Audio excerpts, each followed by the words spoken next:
আবারও একবার আমার পিছনে 100 জন মানুষ আছে আর তাদের বয়স হলো 1 বছর থেকে শুরু করে 100 বছর পর্যন্ত। আর এরা সবাই মিলে কম্পিট করছে $2.5 লাখ জন্য। প্রত্যেকে নিজের কিউবে চলে যাও। আর এটা আমার অন্য ভিডিওগুলোর মতো নয়। এই 100 জন মানুষ নিজেরাই ডিসাইড করতে চলেছে কে $2.5 লাখ ডিজার্ভ করছে। প্রত্যেকে নিজের কিউবের ভেতরে যাও। এই চ্যালেঞ্জটা অফিসিয়ালি শুরু হলো। যদি তোমরা এই চ্যালেঞ্জটাকে ছাড়তে চাও তাহলে এই রেড লাইনটাকে টাচ করবে, তাহলেই তোমরা এলিমিনেটেড হয়ে যাবে। কতক্ষণ থাকতে পারবেন এই চ্যালেঞ্জে মনে হচ্ছে? আমি অনেকক্ষণ থাকতে পারবো। দেখি 1 বছরের কম্পিটিটর কি করছে। তুমি কি টাকাটাকে জিততে চাও?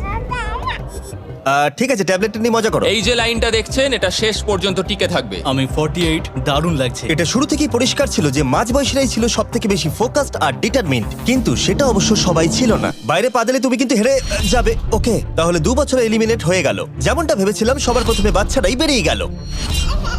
তোমার এখানে ভালো লেগেছে? ও যখন বলতে পারবে তখন